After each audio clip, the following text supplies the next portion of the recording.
लक्ष्मी नरसिंहाय नमः।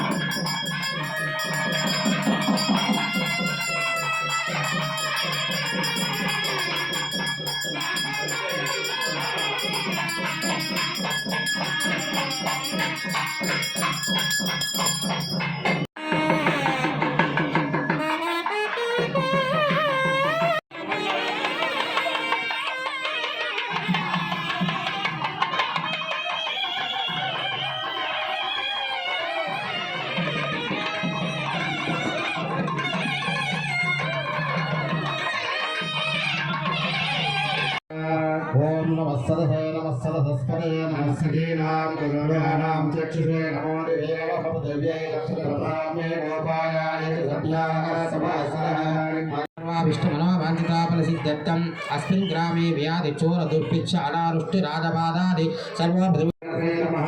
सूत्रनामन्निकृप्तानां नेत्ये स्थापमर्गिषे सूत्रं वैकानसम्बन्धे भगवत्कर्मसूचितं नारायणप्रियायस्य यस्य नाका हरिहरिप्रिया उद्भादिमनयक्षुषा तस्मै श्रीकरसे नमः। अखण्डमण्डलाकारं व्याप्तं जनचराचरं तत्पदं दर्शितं येन तस्मै श्रीकरसे नमः। ऋतुस्फुरते पूर्णं शास्त्रकल्लोलसङ्कुलं विष्णुभक्तदकं शुद्धं वन्दे विकनोनवं वन्दे प्रबन्धभोनिष्ठं हरिचञ्चमहामणिम् अत्रिं चैवदकालग्नं कासूराधनान्तमध्ये आचमनीयं समर्पयामि। सुरासुरशिरोरक्तमलेरिकैताङ्गय विघ्नान्धकारसूर्या विश्वक्सेनाय नमः। अननावत्रयो सर्ववासं श्री विश्वक्सेन आराधनः सुप्रेतः सुप्रसन्ना वरदा भवन्तु। विश्वक्सेन विरासकं विरास्थानं प्रतिष्ठापयामि। शोभनार्थं क्षेमाय गमनाय च अतपुण्याहं पञ्चवरासु प्रियानाहूय अभिभूज्य आचारकलसिन्दन्तपुष्पाजलैरभ्यच्च धारासुदभ्युदा पूर्य ओं धारा सप्तस्यमातेश्वरस्वरच्चो परिपूर्णदेशाकारगृह्णन् प्रतिपादयिष्ये करुणामि सत्तागं सुतरगं।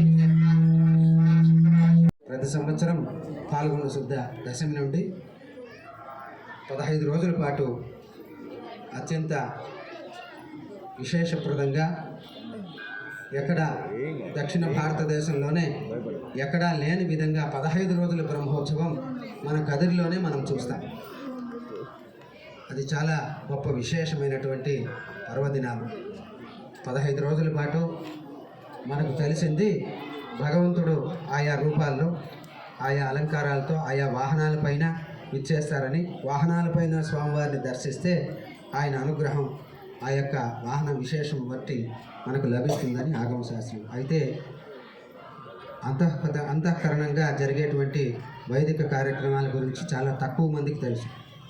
15 రోజుల పాటు ఈ యొక్క గ్రామం, రాష్ట్రము, దేశము, లోకమంతా కూడా సుభిక్షంగా ఉండాలని కోరుకొని 3 పర్యాయములు, ఒక దినము 3 పర్యాయములు స్వామివారి యాగశాలలో నిత్య నైమితిక కైంకర్యములు జరుపుతూ మూలవర్లతో సమానమైనటువంటి మహాకుంభంలో స్వామివారిని ఆవాహన చేసుకొని ఆయా అధిదేవతల యొక్క హోమములను, నిత్య నైమితిక హోమములను, విశేష హోమములను కూడా జరిపి లోక కళ్యాణార్థం జరపబడేటివే ఈ యొక్క బ్రహ్మోత్సవాలు. మామూలు మనం కోరుకొని జరపబడేటివి కాదు, మన కోరికలు సిద్ధించడానికి కాదు, లోకమంతా సుభిక్షంగా ఉండాలని చెప్పేటువంటి గొప్ప సంస్కృతి కలిగినటువంటి ఆగమశాస్త్ర ప్రమాణాలతో కూడినటువంటి ఉత్సవాలే ఈ యొక్క బ్రహ్మోత్సవాలు. ఈ యొక్క బ్రహ్మోత్సవాల వైశిష్ట్యాన్ని మనందరూ కూడా తప్పక తెలుసుకోవాలి. ఈ యొక్క కదిరిలో పుట్టిన దానికి, కదిరిని ఇలవేల్పుగానో ఇష్టదైవంగానో పూజించడానికి, ఆయన అనుగ్రహం పొందడానికి ఆయన లీలల్ని కూడా అప్పుడప్పుడు మనం విని ఆయన అనుగ్రహానికి పాత్రలు కావాలి. అటువంటిదే ఈ యొక్క చోర సంవాదం, లక్ష్మీ సంవాదం మొదలైనటువంటి సంవాదం. ఆ యొక్క లక్ష్మీ సంవాదం ఏమంటే, స్వామివారు వైకుంఠం నుంచి భూలోకానికి విచ్చేసి అనేకములైనటువంటి అవతారాలు ఎత్తి భగవంతుడు ఈ లోకాలని సంరక్షించి, ధర్మపరులైన వారిని సంరక్షించి దుష్ట శిక్షణ చేసి లోకంలో తన ఉనికిని చాటి ఆ యొక్క జీవన గమనం ఎలా ఉండాలో నిర్దేశించి మనల్ని అనుగ్రహించారు. అటువంటి విశేషంలోనే స్వామివారు ఒకానొక నాడు ఆ యొక్క దుష్ట సంహారార్థం భూలోకానికి అవతరించారు. అనంతరం భూలోకం నుంచి స్వామివారు దుష్ట సంహారానంతరం భక్తులు పూజలను అందుకొని తిరిగి వైకుంఠానికి చేరుతారు. స్వామివారి యొక్క సైనికులు, సేనాధిపతులు, విశ్వక్సేనాది గరుడ గంధర్వ కిన్నెర కింపురుషాదులు కూడా స్వామివారితో ఎప్పుడూ ఉండి ఆయన వెంటంటే ఉండి ఆయనతో పాటు యుద్ధంలో పాల్గొని ఆ యొక్క దుష్ట శిక్షణ చేయడానికి ఆయనకు సహకరిస్తూ శంకు చక్రాదులు ఆ యొక్క జయ విజయులతో పాటు అనేకములైనటువంటి పరివారంతో స్వామివారు ఆ వైకుంఠ ద్వారం వద్ద విచ్చేస్తారన్నమాట. అప్పుడు లోపల ఉన్నటువంటి అమ్మవార్లు వైకుంఠ ద్వారం మూసివేయబడి ఉండి లోపల నుంచి అమ్మవార్లు స్వామివారిని వచ్చారని తెలిసి కూడా స్వామివారిని అనుకోకుండా ఎవరో వచ్చినారన్నట్టుగా అక్కడ అడుగుతూ ఉన్నారు. ఓ విశ్వక్సేనాది పార్షదులారా, నా గృహద్వారము బంధింపబడి ఉండటకు కారణమేమి అని స్వామివారు వారి యొక్క పరివారాన్ని అడుగుతారు. అడిగిన వెంటనే అనుచరులు చెప్తూ ఉన్నారు, పాలసముద్రమందు రత్నాద్రి అనే పేరు కలిగిన తన బ్రహ్మలోకమును గెలిచినటువంటి కనకమయ రత్నకి శిఖరములు కలిగినటువంటి పాలకెరళ్ల చేత వరేయబడినటువంటి నితంబ ప్రదేశముకు కలిగినటువంటి శ్రీ వైకుంఠమందు వేయించేసి ఉన్న శ్రీ లక్ష్మీ నృసింహస్వామి వారి పట్టపుదేవియకు శ్రీ మహాలక్ష్మీ దివ్య భవన ద్వారమును వేయించేసి ఉన్న వారెవరని అవతరింపుచున్నారు. స్వామి, మన వైకుంఠ ద్వారములు మూసివేయబడి ఉన్నవి. అమ్మవార్లు అక్కడ జరుగుతున్న కలకలమేమని మనల్ని ప్రశ్నించుచున్నారు స్వామి అని ఆ యొక్క పరిచారకులు స్వామివారికి చెబుతూ ఉన్నారు. అప్పుడు అమ్మవార్లు అంటున్నారు, బయట ఉన్నది ఎవరు? వదన్యుల, చోరుల, జారపూజితుల, సంపత్యుక్తుల, భారతదేశమందున్న వారులైన మీ చేత కలకలము చేయబడుతున్నదేలా? మనం మామూలుగానే తలుపులు వేసుకుంటే బయట ఏం జరుగుతుందో తెలియదు. అటువంటిది అమ్మవార్లు మాత్రం చాలా అలర్ట్గా ఉండి స్వామివారు వస్తూనే తలుపులు వేయించి బయట శబ్దం ఎవరిచే చేయబడుతుంది, వచ్చిన వాళ్ళు దొంగల, రాజపూజితులా లేక ఇంకెవరైనా అని అనుమానం వ్యక్తం చేస్తూ బిగ్గరగా లోపల నుంచి అడుగుతూ ఉన్నారు అమ్మవారు. అప్పుడు స్వామి అంటున్నారు, అహల్యాశాప విమోచనానంతరం ఆమెచే స్తుతింపబడినటువంటి వాడను, అంటే రామావతారు, అహల్య చేత స్తుతింపబడినటువంటి వాడను, వేదములను దొంగరించినటువంటి సోమకాసురుని సంహరించి బ్రహ్మచే నమస్కరింపబడినటువంటి వాడను, లక్ష్మీ కుచమండముందు ఉండవాడును, లక్ష్మీ హృదయ నివాసుండును అగు శ్రీనాథుండును శ్రీమన్నారాయణుడని శ్రీ లక్ష్మీ నృసింహస్వామినని అమ్మవార్లకి స్వామివారు బయట నుంచే తెలియజేశారు. అప్పుడు అమ్మవార్లు తిరిగి అడుగుతున్నారు, ముకుందా, వేధిస్తున్నారు చిన్నగా, ముకుంద, మెరుపుతీగ మేఘమును కలుగొన్నట్టు వికసింపజేయు, ఆహ్లాదపరుచుతుండడి చంద్రుని సముద్రమును విడిచి ఒక్క క్షణమైనా సహింతురా, సంపాచంద్ర సమావతి అయిన నీ విరంగిన కాల విలంపన మేల చేసేటివి ఇసుకాగ్రేసరా, నీకు ఇది తగునా? మామూలుగా ఎటువంటి పని మీద వెళ్ళినా శీఘ్రంగా వచ్చేటువంటి మీరు ఈ దఫ చాలా లేటుగా, సమయ విలంబనం చేత లేటుగా వచ్చి ఉన్నారు, దీనికి కారణమేమని అమ్మవార్లు స్వామివారిని అడుగుతూ ఉన్నారు. అప్పుడు స్వామివారు ఓపికగా, పరిత్రాణాయ సాధూనాం వినాశాయ చతుష్కృతాం ధర్మ సంస్థాపనార్థాయ సంభవామి యుగే యుగే. ఆ యొక్క ఏదైతే ధర్మ రక్షణార్థం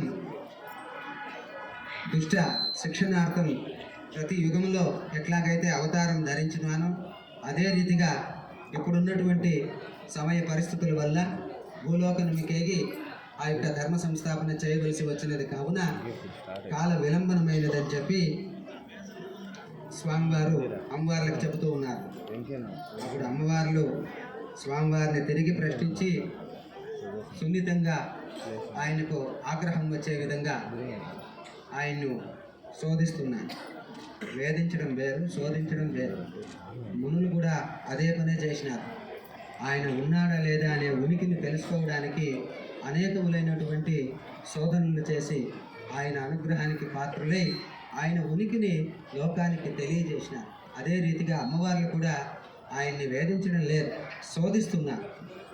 అనంతమైనటువంటి స్వామివారిని తమ ప్రశ్నల చేత శోధిస్తూ ఆయన్ని కలవరపడుతున్నారు. అప్పుడు అమ్మవార్లు అడుగుతున్నారు, స్వామి, జాతీయ పంచక మల్లికాది కుసుమ సౌరభ్యమునందు కర్పూర కుంకుమాల వేదాది చూర్ణముగా మిశ్రిత చందన పంకజ సువాసన సహిత నూతన పరిమళ శోభితమై తమ తెరుమేని ప్రకాశించుటకు కారణమేమి? చిరుసేవ్యములకు పూచిన పుణ్య వృక్షములందు విడిచి తొమ్మిదలు తన వెంట జుంకారముల నుంచి వచ్చుచున్నవే. ఈ సౌరభము మనోహర, నాకు ఒక మరి తెలుపరు కదా. మామూలుగా యుద్ధానికి వెళ్ళి వచ్చిన వాళ్ళు ఏదైనా కత్తులు కటారులు తీసుకెళ్తారే కానీ దివ్యమైనటువంటి పుష్పమాలలు, చందన చర్చితములైనటువంటి పుష్పములను అలంకరించుకొని ఆ యొక్క పుష్పములతో పాటు తొమ్మిదులు కూడా స్వామివారి వెంట వచ్చుచున్నవంట.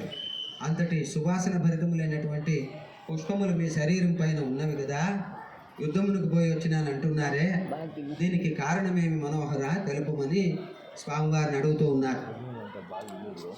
అప్పుడు స్వామి అంటున్నారు, మనోహరి, దేవబాధకులకు దైత్య దానవులను సంహరించి ఉపమునకు ఒసగుటచే బ్రహ్మాది రుద్ర కిన్నర కింపురుషాదులు స్తోత్ర ప్రణామములచే చేసినటువంటి పూజలచే నాపై పడినటువంటి పుష్పరాజములే కానీ వేరొకటి కాదని భగవంతుడు అమ్మవార్లకు తెలియజేశారు. యుద్ధ అనంతరం నేను ఇక్కడ వెంటనే రాలేదు. దేవతలందరూ కూడా నన్ను పూజించి వారి పుష్పవర్షంచే నన్ను స్తోత్రము చేసినారు. అటువంటి సేవ చేసిన తర్వాత నాపై పడినటువంటి పుష్పభరితములైనటువంటి సువాసనలే తప్ప వేరొక మర్మం ఇందులో లేదని చెప్పి ఆ యొక్క స్వామివారి అమ్మవార్లకు తెలియజేస్తూ ఉన్నారు. అప్పుడు అమ్మవార్లు అడుగుతూ ఉన్నారు, స్వామి, తామరను బోలు కన్నులు కలిగినటువంటి తమరు మీ యొక్క కళ్ళు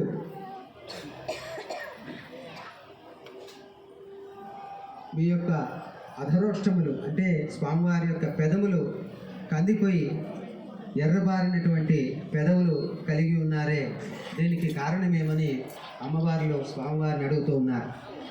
అప్పుడు స్వామి చెప్పారు, యుద్ధంలో శత్రువులను భయపెట్టేటువంటి శంఖాన్ని పూరించి ఆ యొక్క పెదవులు ఎర్రబారినవే కానీ దీనిలో వేరే మర్మమేమీ లేదని, ఆ యొక్క వేరే రహస్య విశేషమేమీ లేదని చెప్పి అమ్మవార్లకి స్వామివారు విన్నవిస్తున్నారు.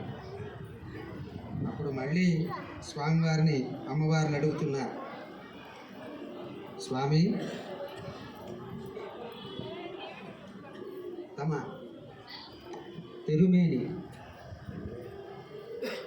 చందన చర్చితములైనటువంటి తమ చెరుమేని నీలిరేఖలు కలిగినటువంటి చంద్రబింబము వలె ఉండేటువంటి తమ తిరుమేని అక్కడక్కడ నఖములచే వ్రణములు ఉన్నవి, దీనికి కారణమేమి అని స్వామివారిని అమ్మవార్లు ప్రశ్నిస్తూ ఉన్నారు. అంటే స్వామివారి పైన అనేకమైనటువంటి గోర్లతో ఉన్నటువంటి వ్రణములు ఉన్నాయన్నమాట.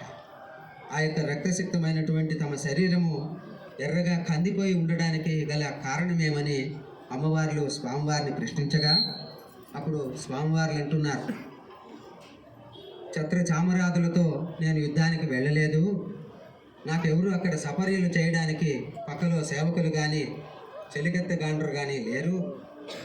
నేను యుద్ధ సమయంలో పొదల వెంట ఎండపట్టున వెళ్ళి యుద్ధము చేసి దుష్ట సంహారము చేసి ఆ యొక్క పొదల వెంట వెళ్ళినప్పుడు ఆ పొదలచే నా యొక్క శరీరము వ్రణమై ఆ యొక్క రక్తసిక్తమై ఉన్నదే కానీ వేరే కుంకుమాంకిత వర్ణములు కావని స్వామివారు అమ్మవార్లకి తెలియజేస్తూ ఉన్నారు. అప్పుడు అమ్మవార్లు తిరిగి అడుగుతున్నారు, ఉంటుందా, ఇన్ని చెప్తున్నారు కదా, మీరు ఎవరే కానీ తప్పు చేసినప్పుడు వారి మాటలు తడబడతాయి, శరీరం పైన చెమట బిందువులు వస్తాయి, చెమటలు బాగా పట్టిపోతాయి. అప్పుడు మనం తెలుసుకోవచ్చు ఎదుటి వాళ్ళు అబద్ధం చెప్తున్నారా నిజం చెప్తున్నారా అని. స్వామివారికి కూడా చెమటలు పట్టడం చూసి అమ్మవార్లు అనుకుంటున్నారు, ఏం స్వామి మీరు చెబుతున్నదంతా నిజమే అయితే మీరు భయపడుతున్న సందర్భంగా మాకు కనిపిస్తోంది. మీరు భయం చేత మీ శరీరం అంతా కూడా చెమటలు పట్టి ఉన్నవే, దీనికి కారణమేమి అని స్వామివారిని అమ్మవార్లు అడుగుతూ ఉన్నారు. అప్పుడు స్వామి చెబుతున్నారు, స్వామి దేవి, సూర్య బింబము చాలా విశిష్టంగా ఉంది. ఈ యొక్క వేసవి అగుట చేత సూర్యబింబము ప్రజ్వలితంగా ప్రకాశించు చేత నా శరీరం చెమట బిందువులు విపరీతంగా వచ్చి అటువంటి చెమట బిందువులు నాపై ఉన్నవే కానీ వేరే మర్మం ఇందులో లేదు, నేను భయపడినట్లు కాదని స్వామివారు విన్నవిస్తూ ఉన్నారు. మన స్వామివారికి కూడా చెమట బిందువులు అందుకే వస్తాయి, అమ్మవారిని శమింపజేయడానికి, భక్తులను అనుగ్రహింపడానికి. అటువంటి స్వామిని తిరిగి అమ్మవార్లు అడుగుతూ ఉన్నారు, తమ నల్లని శరీరం పైన ఎర్రని కుంకుమ రేఖలు ఉన్నవే, దీనికి కారణమేమి? అప్పుడు అంటున్నారు స్వామివారు, వాయువులు విపరీతంగా వీచుట వలన అతి వేగము చేత అశ్వంపై అధిరోహించి ఈ యొక్క అశ్వములపై యుద్ధము చేసి ఆ యొక్క వాయువులు వేడిగా నా శరీరాన్ని తగలడం వల్లనే శరీరం ఎర్రబారి కుంకుమాంకితమై ఉన్నవే కానీ వేరే ఎటువంటి మర్మం ఇందులో లేదని స్వామివారు అమ్మవార్లకు తెలియజేస్తూ ఉన్నారు. అప్పుడు స్వామివారికి తిరిగి పరీక్ష పెడుతున్నారు అమ్మవారు, స్వామి ఏ కారణము చేత మీ కళ్ళు ఎర్రబారినవి, పద్మాక్ష భూషితుడై ఉన్నటువంటి ఆ యొక్క పద్మము వలె ఉండేటువంటి మీ యొక్క కళ్ళు ఎర్రబారినవి, మీకు నిదురు లేనట్టుగా ఉంది, కారణమేమని స్వామివారిని అమ్మవార్లు ప్రశ్నిస్తూ ఉన్నారు. అప్పుడు స్వామివారు అన్నారు, మిమ్మల్ని చూసినట్టుగా రాక్షసుల్ని చూస్తే వాళ్ళు భయపడరు కదా, నా మహోగ్రమైనటువంటి రూపాన్ని వాళ్లకు చూపించడానికి నా కన్నులు ఎర్రబారినవే తప్ప భక్తుల్ని అమ్మవారులైనటువంటి మిమ్మల్ని చూసి నేనెప్పుడు అటువంటి కన్నులను బ్రోలను. కాబట్టి దుష్టులను చూసినటువంటి ఆ యొక్క మహోగ్రమైన చూపు చేత నా కన్నులు ఎర్రబారినవే కానీ వేరే నిదురు లేక కాదు. కాబట్టి ఇంకను నన్ను వేధించి శోధించకుండా తలుపులు తీయండి అట్లా అని స్వామివారు అమ్మవార్లని వేడుకుంటున్నారు. అప్పుడు అమ్మవార్లు అంటున్నారు, స్వామి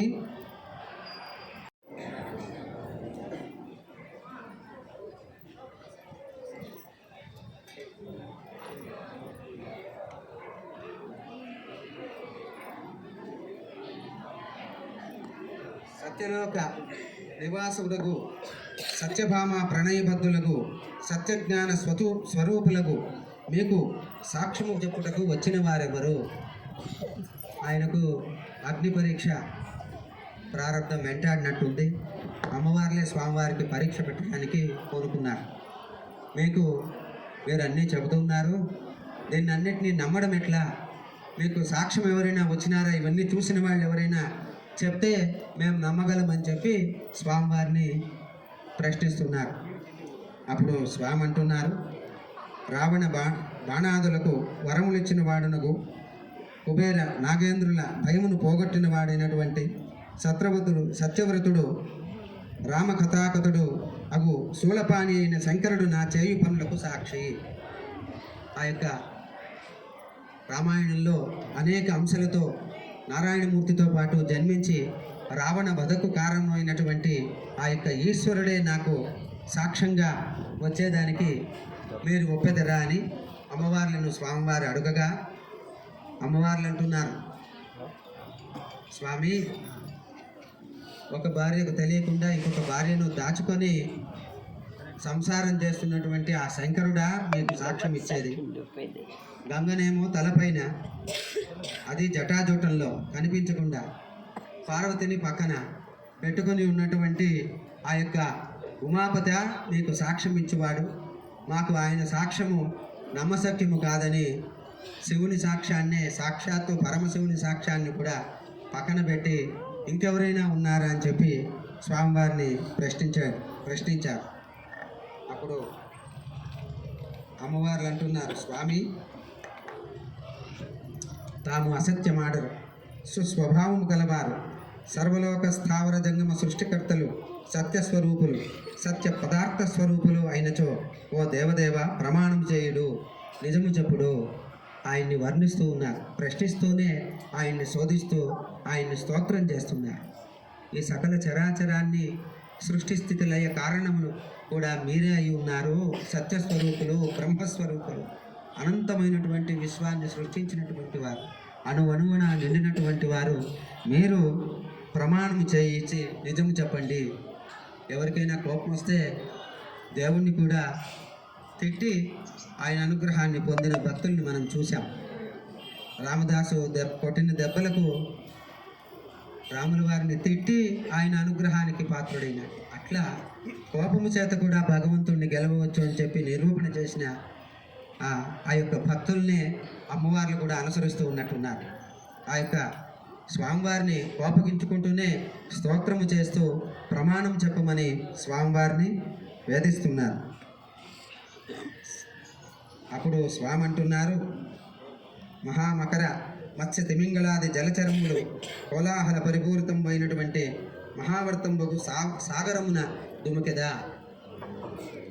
అనంతమైనటువంటి సాగరంలో దుమికి ప్రమాణం చేస్తాను, ఆ యొక్క సముద్రంలో దూకి ప్రమాణం చేస్తాను అని స్వామివారు చెప్తున్నారు.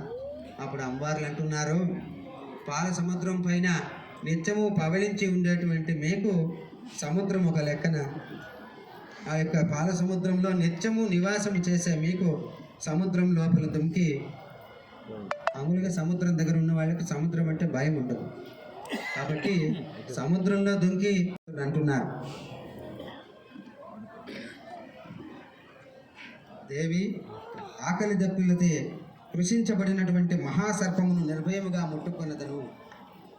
భయంకరమైనటువంటి కాలస్వరూప మహాసర్పాన్ని, ఆకలి దప్పులతో ఉన్నటువంటి సర్పాన్ని ముట్టి నేను ప్రమాణం చేస్తాను, నేను చెప్తున్నదంతా నిజమే అని చెప్తే, నిత్యము మీరు పడుకునేటువంటి శయ్య, ఆసనము, ఛత్రము, చామరము, నీడ, పడక, పీట అన్నీ తానే మిమ్మల్ని అనంతమైనటువంటి కాలశేషుడైనటువంటి ఆదిశేషుడే, కాలస్వరూపి అయిన ఆదిశేషుడే మీకు పవళింపుగా ఉన్నాడు.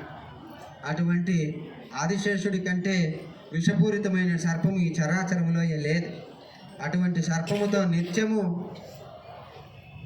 పడుకొని కూర్చొని ఉన్నటువంటి నివాస యోగ్యమైనటువంటి ఆ యొక్క సర్పాన్ని కలిగినటువంటి మీరు సర్పాన్ని ముట్టుకొని సాక్ష్యము చెబుతామనడం ఏమాత్రం సమంజసమని భగవంతుణ్ణి భక్తులు ఆ యొక్క అమ్మవార్లు అడుగుతూ ఉన్నారు. అప్పుడు స్వామి అంటున్నారు,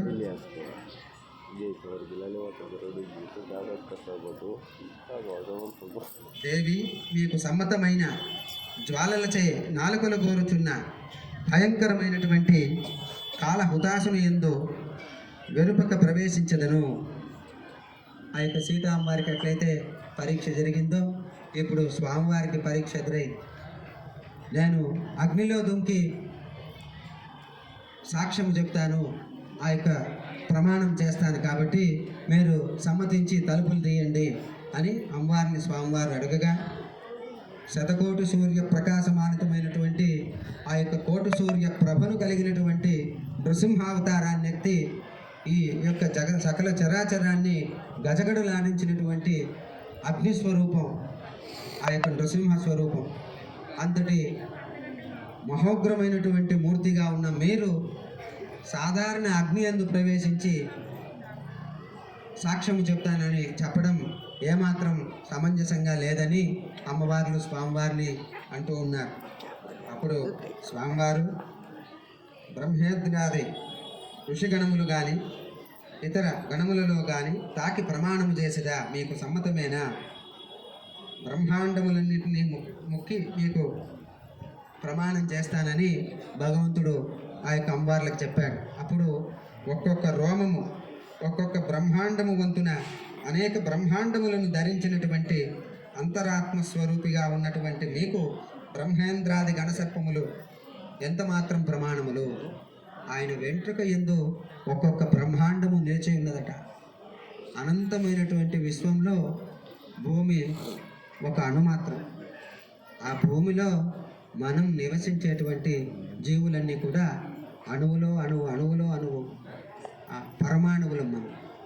మనం భగవంతుడి రూపాన్ని తెలియజేసేదానికే ఇదంతా అమ్మవార్లు మన చేత ఇటువంటి సందేహాల్ని వ్యక్తపరుస్తున్నారేమో అని ఋషులు కనుక్కున్నారు. అప్పుడు అంటున్నారు, మీరెన్ని చెప్పినను నమ్ముటలేదు. నిర్భయముగా భూలోకములో ఉన్నటువంటి ఏ వస్తువులతో నేను సరితూగెదను, మీకు సమ్మతమేనా? అండపిండ బ్రహ్మాండములన్నీ కూడా నీ యొక్క కుక్షి ఎందు ఉంచుకున్నవాడవు. నీకు ఏ బరువుతోనూ సమానమైనటువంటి బరువు లేదు, సృష్టిలోనే లేదు. కాబట్టి అటువంటి బరువు తూచడం అనేది ఎటువంటి సమంజసం? ఒక తులసి మొక్కకు తూగి భక్తికి తూగే నువ్వు బరువులతో సాక్ష్యం చెప్పడం ఎంత మాత్రం సమంజసం? ఆ యొక్క రుక్మిణి భక్తిగా సమర్పించిన ఒక తులసి మొక్కకి ఆయన తూగిపోయినాడు. ఆయన విలువ భక్తుల భక్తి, భక్తుల రక్షించడం, భక్తుల్ని అనుగ్రహించడం. స్వామివారి దేనికి వశపడతారంటే ఒక కేవలం భక్తికి మాత్రమే. ఎన్ని కోట్ల సంపదలు ఇచ్చినా, ఎన్ని వేల ఎకరాల భూములు ఇచ్చినా, ఎంత సంపదను ఆయనకు దారాదత్తం చేసిన ఆయన అనుగ్రహం మనకు లభించదు.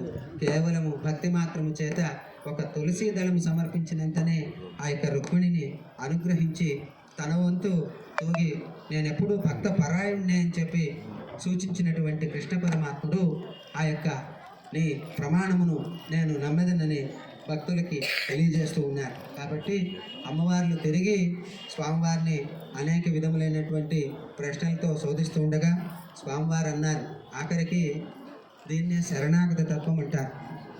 మనం ఎప్పుడైతే ఎదుటి వాళ్ళని ప్రశ్నించే వాళ్ళని నువ్వేమి చెప్తే నేను అది చేస్తానని అంటామో అప్పుడు ఎదుటి వాళ్ళు ప్రసన్నమవుతారు. కాబట్టి ఆ స్వామివారు కూడా అదే రీతిగా ఆ యొక్క అమ్మవార్లని మీరు ఏమి చెప్తే దాన్ని చేసి మీకు ప్రమాణం చేసేదను.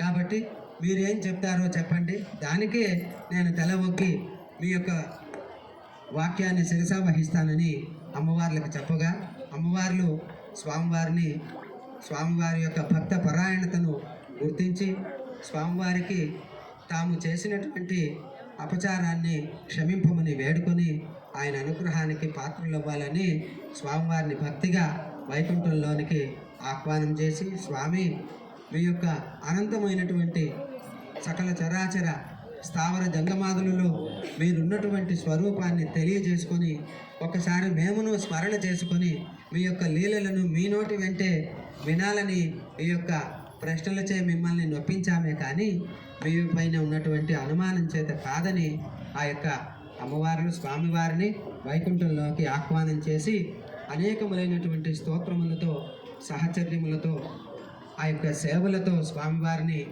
సంతుష్టుల్ని చేసి తరించి ఆయన అనుగ్రహానికి పాత్రులైనారు. దీనికి కారణం ఏమంటే ఈ యొక్క ఋషులు ఇటువంటి కథలు చెప్పడంలో ఆంతర్యం ఏమంటే మహర్షులు చాలా లోతుగా భగవంతుడిని పరిశీలించారు.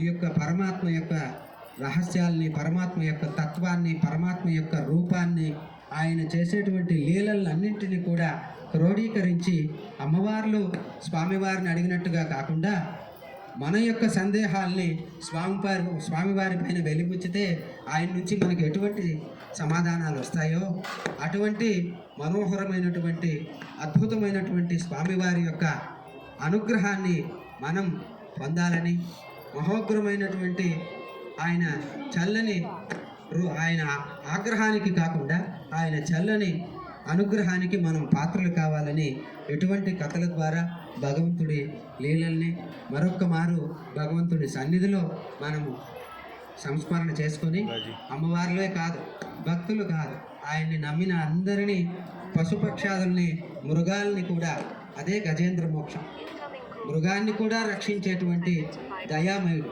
రాక్షసుల్ని కూడా వరముల చేత అనుగ్రహించినటువంటి భగవంతుడు మనల్ని రక్షించడా. కాబట్టి ఆ యొక్క భక్తి చేతనే భగవంతుని అనుగ్రహం పొందగలమే కానీ వేరే దారి మనకు లేదని తెలియజేసే ఇటువంటి విశేషాన్ని తిలకించిన వాళ్ళకి, విన్న వాళ్ళకి ఆ యొక్క స్వామివారి అనుగ్రహం పరిపూర్ణంగా లభించాలని ఈ 15 రోజుల పాటు 15 వాహనాలపై బ్రహ్మరథంపై స్వామివారు విహరించి స్వామివారి భక్తుల్ని అనుగ్రహించి ఆయన సేద తీరి, భక్తుల నడుమ సేద తీరి అలుకోత్సవ మంటపం అనేటువంటి ఈ యొక్క మంటపం వద్ద విచ్చేసి భక్తులందరినీ అనుగ్రహిస్తూ తన లీలల్ని, తన స్వరూపాన్ని తెలియచేసి ఆయన అనుగ్రహానికి మనమందరూ పాత్రలయ్యే విధంగా మహర్షులు ఎటువంటి విశేషాన్ని మనకు తెలియజేశారు. కాబట్టి భక్తులెల్లరూ కూడా ఆ యొక్క 15 రోజుల పాటు చేసినటువంటి ఫలాన్ని మనం పొందాలి.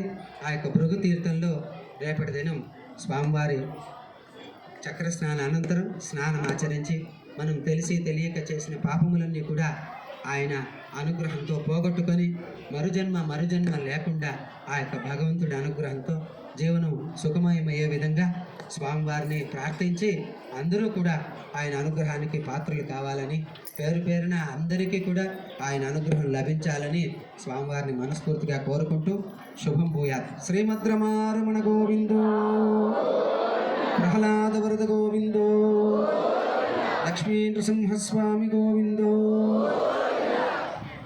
కళ్యాణాద్భుతగాత్రాయ స్వామిదార్థప్రదాయనే శ్రీమద్వేంకటనాథాయ ఆదరీశాయ మంగళం. స్వస్తి ప్రజాభ్య పరిపాలయంతాం న్యాయేన